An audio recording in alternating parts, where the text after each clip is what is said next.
আমি আছি, আবার আমি নেই।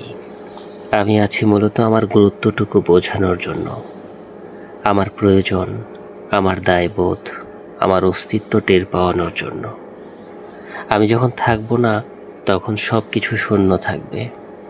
আমি যখন থাকবো না, তখন আমার পৃথিবী থাকবে না, আমার কোনো প্রিয় মানুষ থাকবে না, আমার বন্ধু থাকবে না, আত্মীয় স্বজন থাকবে না, আমার ঘর, আমার প্রিয় জায়গা, আমার পথ, কোনো কিছুই থাকবে না। যতদিন আমি আছি ততদিনই আমার সব থাকবে। কিন্তু এটা জানার পরও, এটা বোঝার পরও, মানুষ আসলে তার নিজের জন্য কতটুকু করে?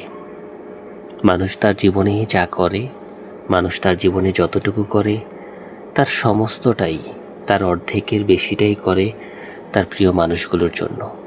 যে মানুষগুলো তার পাশে থাকে, যে মানুষগুলো তার কাছে থাকে, যে মানুষগুলো তাকে আগলে রাখে, সেই মানুষগুলোকে অন্তত ভালো রাখার জন্য।